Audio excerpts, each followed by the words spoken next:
You've had an amazing journey in the past year, which you've written about, which you've done a TV series for as well.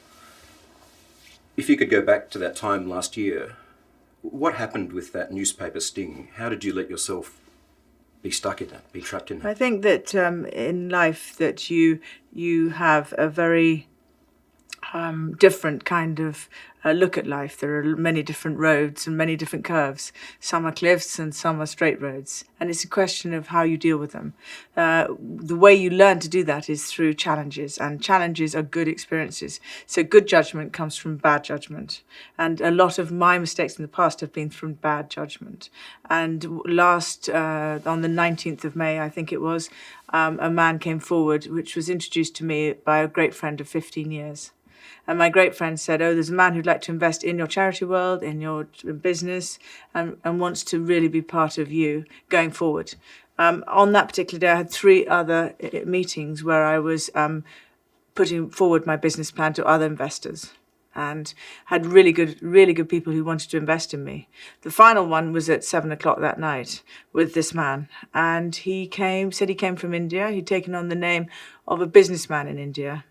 And we checked him out, and yes, there was this man, and he'd actually stolen this man's name. And so I thought to myself, well, he's come from India, from a great friend of mine of 15 years. He's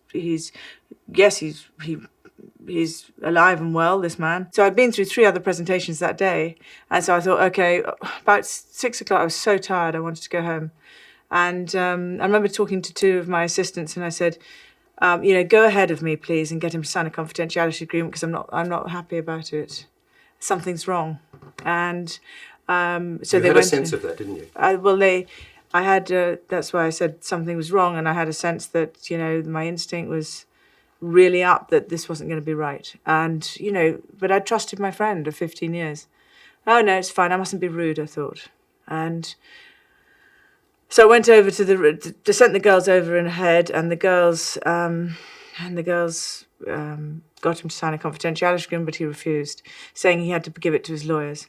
And that's when I should have walked away, but I didn't. And that's what, like, even now doing this interview, maybe I should walk away. Why? But I haven't. Why do you say that? Because I'm not feeling very comfortable, but it's okay. I'll go keep going through it, because I've been through it so many times, and it's fine, and I'll go through it again. It's very, very difficult to continually look back at the past when I'm looking forward. I'm so looking forward now. There's lots to do. I've got children's books. I've got TV shows. I'm doing this interview with you because, as you said, I haven't been to Australia for 8 years. Not many people know the story. They've had snippets, so these are your words that you used. So therefore, yes, I'm going to do the interview because, you've come a long way to do it. But, that particular day, back on May the 19th, I should have walked away, and I didn't. And that night... this businessman wasn't real. He was a News of the World journalist. It was entrapment. It was a sting. I find it very strange that I appeared so with alcohol, so drunk, because I hadn't really drunk very much. So I didn't understand that bit. But what can we do now? And I fell into this trap, and it was exhaustion and desperation, and coming to a point where I was so. Dr. Phil called it that I was. He realised that I had an addiction to approval and self-acceptance. And I guess I just was so worried that I was going to be rude to this friend of my friend who had come a long way that I didn't say no. So anyway, the main thing is that what's done is done. We move forward. It was a big, huge lapse of judgment, and I should have followed my instinct. And I have done since then. And from that moment, you asked me in the question, so what happened then? And from that moment, I didn't know if it was a sting or not, and the next 3 days I was thinking, was it a sting, was it not? And all my friends said, you're crazy, you've been scammed. I went, no, I'm sure not, I'm sure he's real. And then on that Sunday, my world fell apart. But in the darkness came Oprah. So, it's just an extraordinary story, really. And that's why I write it in the book. It's an extraordinary story from the middle of like I always say, Oscar Wilde said, the stars look great from the gutter. And when you're in that place, you think the whole world is going to shut. And you want it to shut, in a way. Although I would never leave my girls, but it's so frightening to be in that place. Did you desperately need the money at that stage? It was a question of that I was running so hard to pay for my salaries of the 12 people that work for me. So I've always been giving. I'm a very giving person, and Susie Orman said to me, "It's not about money. The good thing is, it's not. You can deal with finances. It's about the fact that you give so much in order to try and please everybody. What about pleasing yourself?" So yes, I needed it desperately in order to pay my staff. And that was the problem, is that one of my members of staff, well, he was an ex-member of staff, but he needed the money to continue with what he was doing. And I desperately wanted to try and fix it for him. Were you bankrupt as such at that stage? No, it was 11 hours off it, but not bankrupt. That close? Yeah. Did you take the money? At one stage you had $40,000 cash sitting in front of you. Did you take it? Absolutely, yes. And it was given to me, and I got it in the car and then returned it straight away. Once the scandal broke? As soon as I knew it was a scandal, not once it broke, Michael. But don't try and trick me now, because I'm not going to play this game. Delete that bit. John, can you just delete it, please, that bit? Because I don't want to go down this... Duchess, I'm asking very fair questions of you. No, it's too tabloidy, but John, I'm afraid, that bit. This is everything you've written in your book, though. Yes, I know, but it's the way... And you're releasing your book, and you've agreed to do the interview. The book has already been released, and the thing is, I'm not going to go down to this point. I'm going to answer your questions, but that's done. It's finished. I've answered it. Thank you very much. Moving on to the next question. This is just the starting point of this year in your life that you've written about. Thank you very much. It's pivotal. It's what started the whole thing. Thank you. You do write, though, that this tabloid scandal, in fact, you almost feel thankful for it. It let you, I don't know, review your life, see where you were at. It's an interesting way to look at being involved in a controversy like that it helped you in a way. Sorry? What's your question? In the book, you write that the News the World scandal almost helped you, that it let you look at your life. I'm very grateful to being in that position in a way when I hit rock bottom, because of it, it woke me up. How big a wake-up has it been? What more can I say? What more can I say? The biggest. You can't possibly... Yeah. You can't possibly... of course it has. How has it affected... Remember. What's she called? Cindy. Yeah. I'm going to take 5 minutes. I'm sorry? No, nothing. I'm just going to take 5 minutes.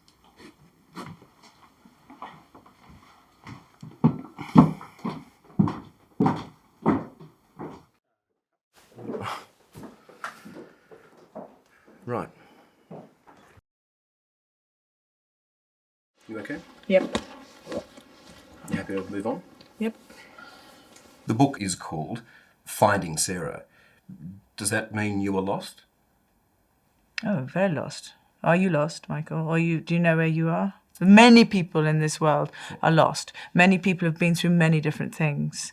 And I don't think I even touched the sides of knowing how I felt, what I felt, and saying and fighting for my right about what I feel, and fighting for what makes me comfortable or uncomfortable. And I think it's very exciting that, you're given the tools and you can learn. It's okay to speak up. It's okay to be honest. It's okay to say what you feel. Have you in the past held that in too much? Have you not fought for what you believe and what you feel? Well, obviously, otherwise I wouldn't have had to wake up, Michael. Duchess, I get the impression from the book that you've done your best to be a hard-working single mum. Tell me about what you've done to do the best for your daughters, the princesses. I think for anyone watching this interview that when the disaster happened in May the 23rd last year, it was so raw, and you're so open to total microscopic people's opinion, and it's hugely negative and hugely difficult to deal with. My friends love me, Prince Andrew loves me, the girls love me, and I'm very lucky to have their support and love. And then when you go through the year, and then I was lucky enough to meet Oprah, who's been so kind to me. And then she introduced me to Dr. Phil and Susie Orman and so many different people.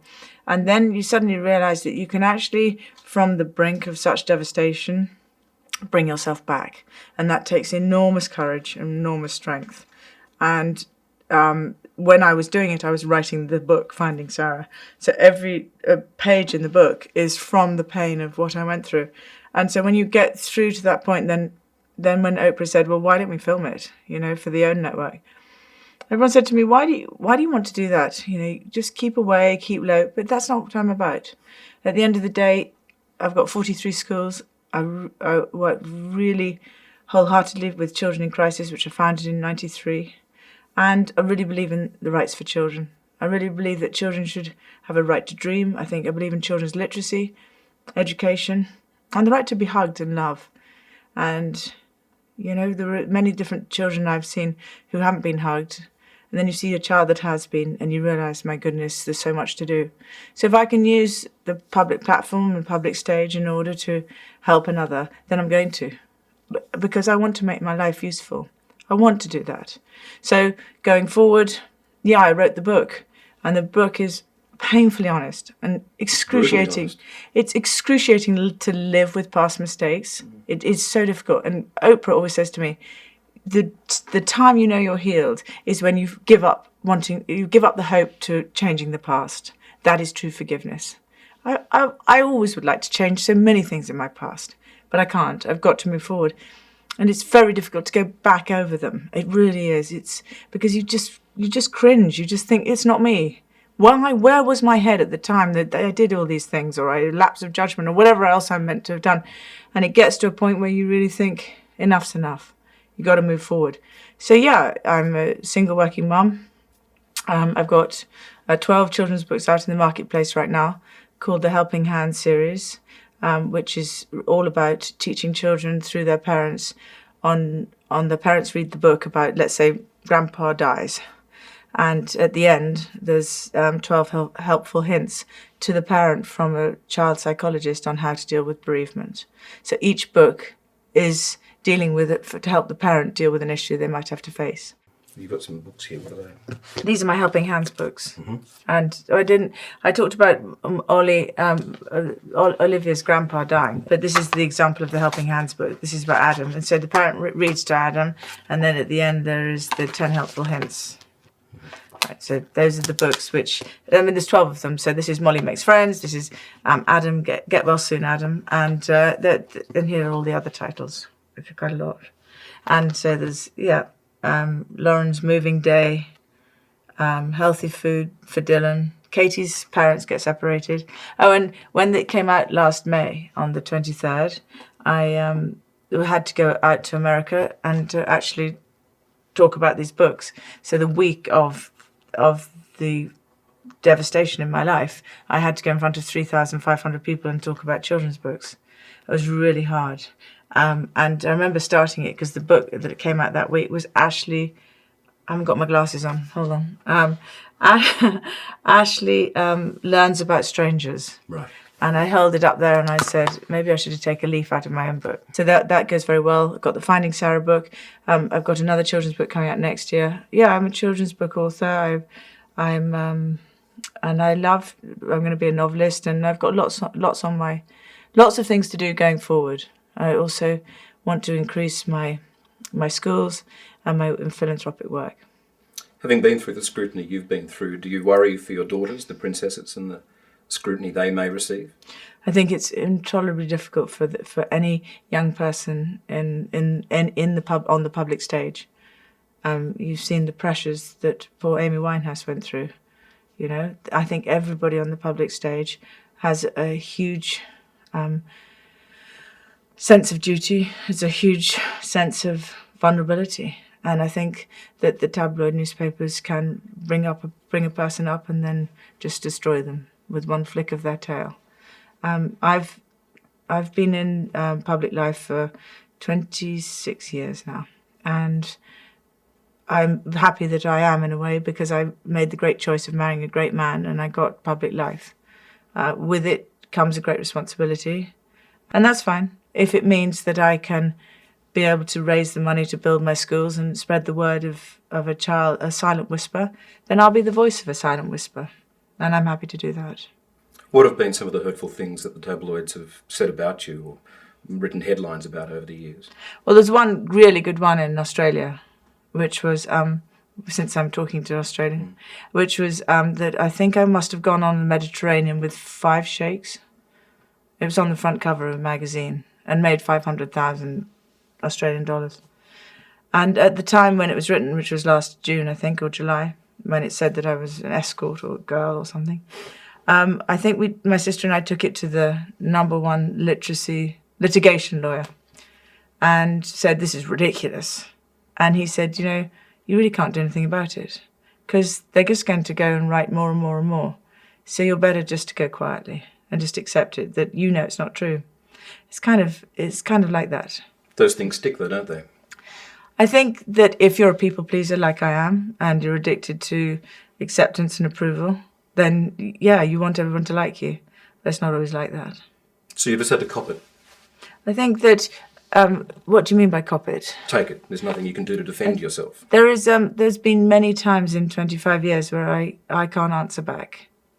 And you can't defend yourself and you can't say, but I didn't and I wasn't and whatever. You just have to get on. And those people that know the truth. But for someone like me, it's one of my big issues, that you long just to go around and say, but I didn't, I wasn't, whatever, but you can't. Have you always been the victim of untruths, or have you made mistakes? Have you put yourself in a position where errors have been made? I would say that I'm not, the word victim doesn't even come into my vocabulary, because I'm so totally honest and candid. I've made thunderous mistakes. Yes, I've got better judgment at 51 now because of my appallingly bad judgment. And there's nothing, my mistakes have been put on the public stage. Other people's mistakes aren't. And there are many things that are good, but good news doesn't sell papers, and bad Fergie sells. What I say is, and I say it all the time, is the press, the newspapers, they are a vicious weapon, but a powerful tool. And it's the way I've always said it. And you know what? Even sitting here now, I can talk about children in crisis or my foundation or how I want to go to Kenya and see the refugee camp and see what I can do. Even that means that the media have this great responsibility of being able to get the word out there and help make change. So people always say, but don't you hate the media? And I always say, no, opposite. I need the media. If I didn't have it, I couldn't get the word out. It's a double-edged sword for you, isn't it? It's a powerful tool and it's a vicious weapon, a powerful tool. Mm. And you've certainly lived by the cuts of that sword a few times over the years too. I have. You have what is very revealing in the book, a unique arrangement at home where you still live with your ex-husband and I think your two daughters mostly. Actually, if I may say that right, I spend a lot of time in America. When I'm in England, I'm where the girls are. And the girls live with, we lucky enough to live with, have a lovely house in Windsor. And when I'm in England, I have a guest room there. And that is home? I was going to ask you, where is home? Because you seem to travel so much. No, I don't have home at the moment. I was listening to that song this morning, wherever I hang my hat is my home. And that's what I really do myself. I spend so much time away that I'm always in the air. And that's good. That's what I like. I like it. And the girls meet me wherever I am. And the girls and I have always had this extraordinary union of heart, where our hearts are wrapped in a golden cord, and the golden cord can be anywhere. And we always meet once a week. I mean, more, but when we are travelling, once a week. And could I ask you, your relationship with the Prince, what is that these days? You live in his home. We're the best divorced couple to each other. Yeah. And we call ourselves divorced to each other, not from each other. And we're very happy. We are like Kabil Kribban said, that the oak and the cypress grow very well in the forest when they don't lean on each other. And that's from the Prophet. And I guess we are the oak and cypress. We have a great love, a great respect, great understanding. He's an extraordinary human being. He does an enormous job for this country, for Great Britain. And he really has a very hard time in the press too. And I think that both girls say, one mountain is down, it's fine, but when both mountains go down, it's difficult. And as parents, it's really hard for them to see both parents getting a really hard time. I mean, it really hurts. And that's when I become even more strong, because that's when I become a lioness. Because if I'm getting bad press and he's okay and the girls are okay, that's okay. But if he gets bad press or the girls get bad press, you know, I can put up with it because I've been through it. But I don't want him or the girls to be attacked. They're too good. They're great people. But does he receive bad press because of your actions, your misjudgments? No, he receives bad press because he's his own person. Nothing to do with me. I can't take responsibility for mustn't flatter me so much, Michael. I mean, yes, red-headed and strong, but not as powerful to take on everybody else's bad mistakes as well. You've said in your book he's quite a man. He was your love affair from the very beginning. The question is, why get divorced? Oh, of course, everybody asks me why I get divorced, but we got divorced due to circumstances at that time. You know, when everyone's watching this, they must take themselves back to a time when the media wasn't, it was different, it was many years ago. When I first married him, there was no emails, no internet, he was away at sea. I saw him 40 days a year, and for the first 5 years of our marriage. And he, you know, and we had to write letters. Wonderful, so romantic, getting to the post office in time. And but life was different, and we had like 3 months to prepare, and we got married, and here we go. And he's a great man, and I'd go back and do it all over again as well. And it's fantastic. Can't remember your question now. Was that a lonely time at the beginning though when you married him? You were saying you only saw him for 40 days a year. I think for the first 5 years he was away in the Navy. And in fact, we went to Australia. In fact, that was one of the times when just after Beatrice was born, I said I'm off to see my husband, because last time he saw me I was rather overweight. So I thought I'd better see him again when I lost a bit of weight. So I remember he was on HMS Edinburgh, based in Sydney, and I came down to Australia and spent a good length of time with him, and it was really good. But I think that's when the criticism started, because they said, why did I have a baby and leave her? But, you know, double-edged sword. It was important because I hadn't seen him for a year to go and keep my husband happy, but then I knew that Beatrice was okay. She always says now, Mum, I'm really fine. No therapy needed. She's fine. She's fine. Yeah. I mean, if I ask the question of, why ever not get divorced? Are you at a stage in your life though where the girls are older, they're moving on? Are you looking for romance, or do you still have a deep love for the prince? Oh no, I think we both have separate lives. We both honour each other, but who knows what the future will bring. I don't think there are many sort of men that could put up with this redhead. And also the world's press and scrutiny. They've got to be quite strong, haven't they, Michael? I think remarkably strong, if that's fair to say. They have, it's a lot. And he has literally been your white knight too, financially as well. You write about that. I think we've been each other's both. We've supported each other in lots of different angles, and we're always there for each other. But there's no question about it. He has been completely extraordinary, especially in the last year. He's really, really stood by me and has helped me, and I'm now debt free, and it's a pretty great place to be. How hard is it for you, I wonder, still living with the prince? Literally in the shadow. Don't live with him. Okay. How difficult is it? I have a guest room in his house when I'm in England. Okay.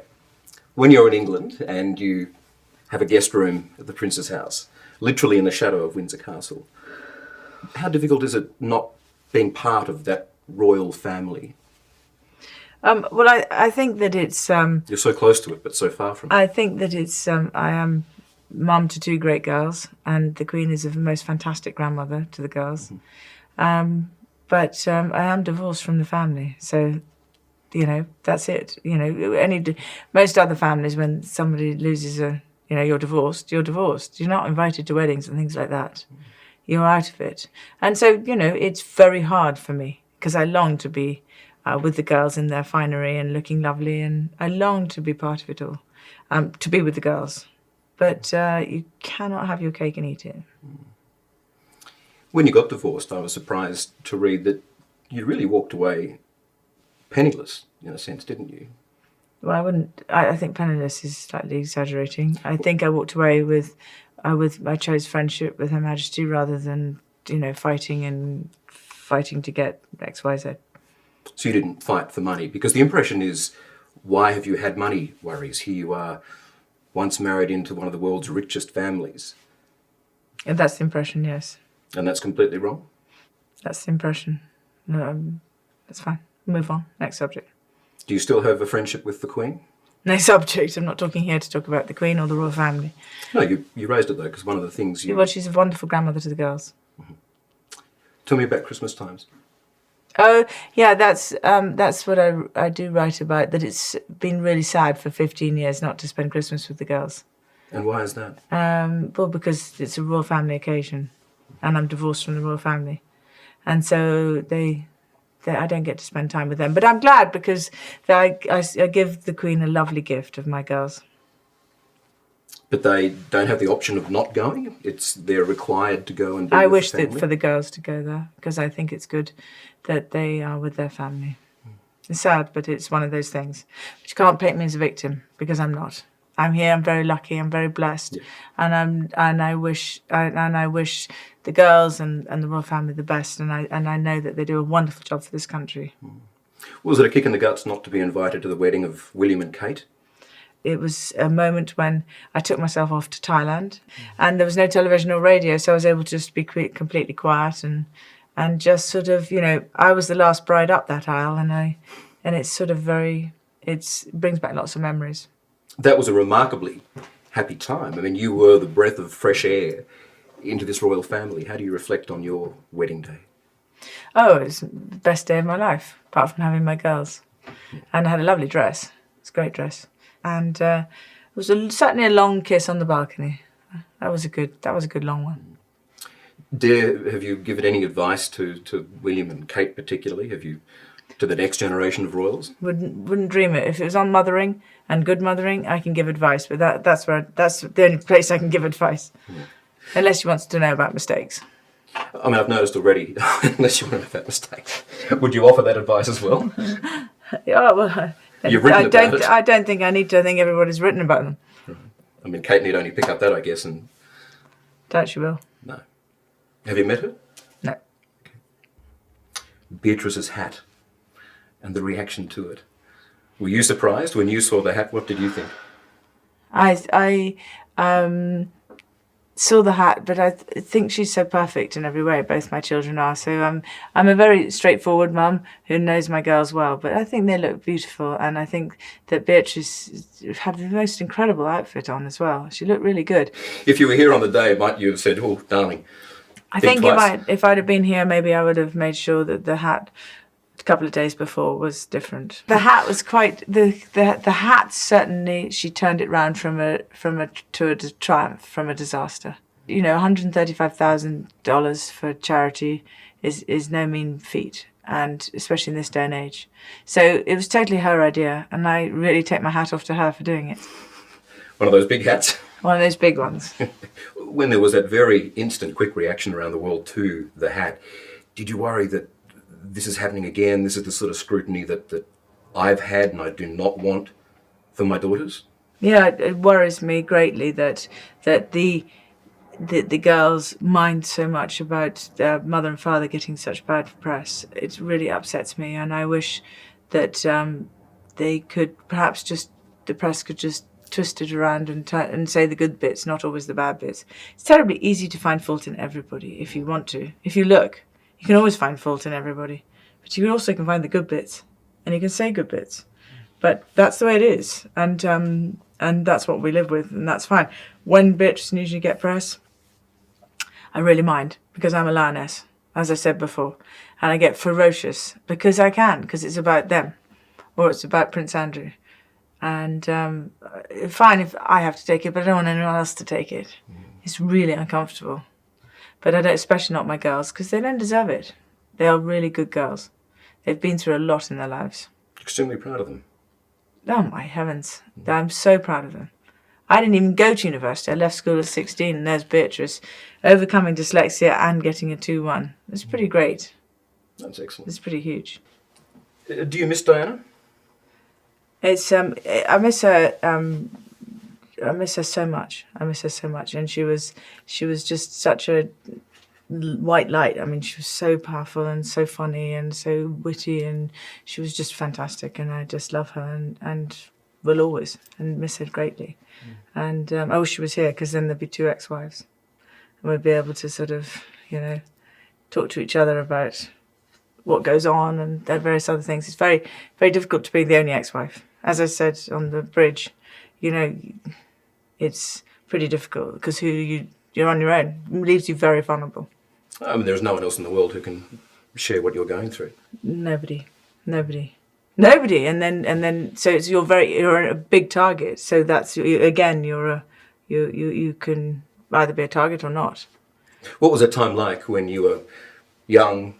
Neither of you had children yet. The two young ladies in the palace. What was that like? Well, when she was just such a breath of fresh air, and we were so young. We had a great time together, and I remember many Ascot races. Everyone saw us playing around with our friends, but she did a wonderful job, and I was very lucky to know her. Was it hard at times when there were comparisons between the two of you? Did that affect you? It's always what you always want to be when you're like me. You always want to be tall and blonde and have a beautiful figure, or you want this or you want that. I don't know. I think that's one of the journeys that Dr. Phil and all this is in the book, is learning just to accept yourself as you are. I think that's why it's such an interesting story, because it's all these things you have to accept and all these things that many people go through but never talk about. And I think Bad Fergie has sold papers for a long time now.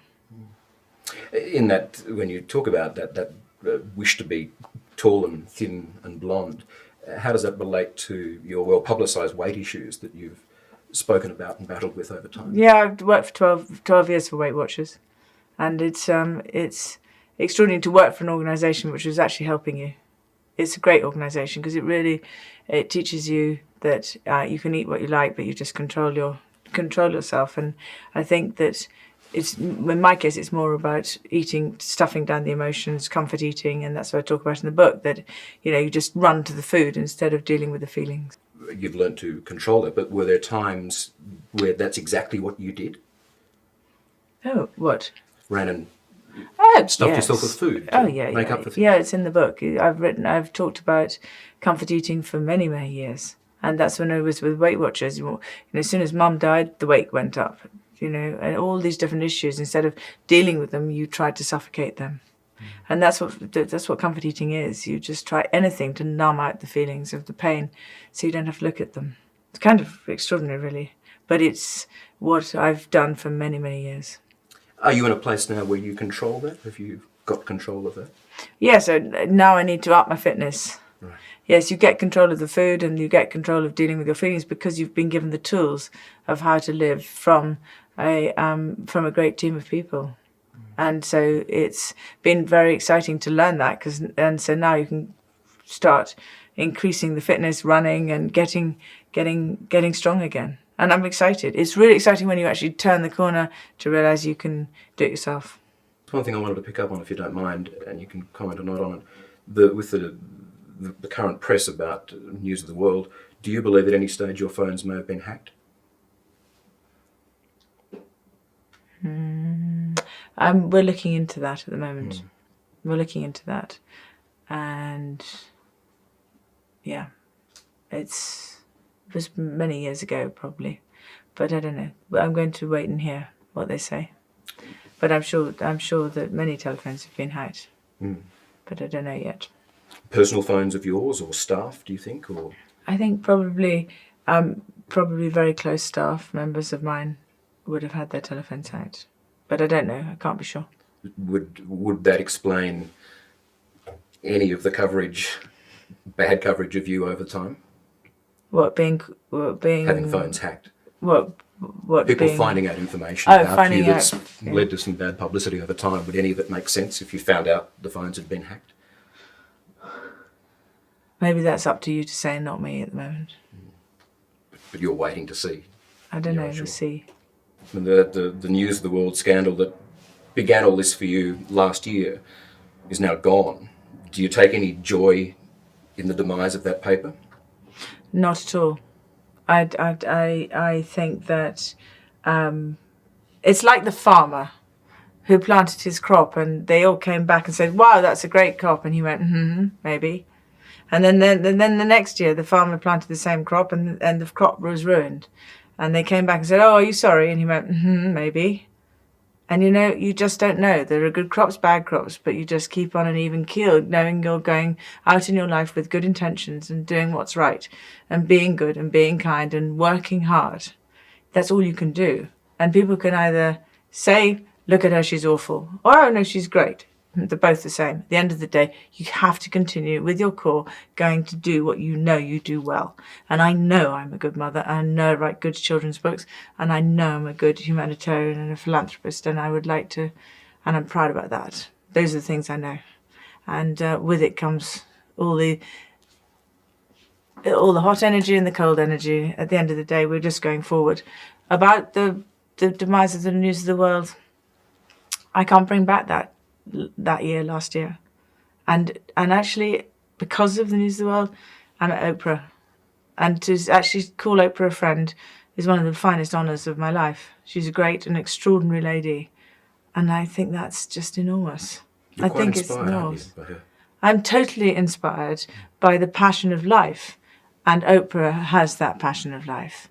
And if she was sitting here now, she would say, I'm pleased you're being honest and real, Sarah. Just be who you are. Don't be frightened of it." Are you the happiest you've been in your life, do you think? I think that I'm very strong right now because I have the tools to be able to know how to deal with my life. Does that bring happiness? I think it brings a sense of contentment and peace, which I haven't had for a very long time. And I think fears come from false expectations of appearing real. So it's creative thoughts that you've made up yourself, and then you stop believing them. But then you have to live with regret, and that's very hard. So that's a constant, daily workout for my mind. That's really where I've come from. So am I happy? Yeah, because I've worked out that, well, I've had a lot of help, especially from the wonderful Indian monk in Kamalaya, who showed me how to meditate and control my thoughts. And that's good. That means I've done well. Duchess, thank you for your time. Thank you.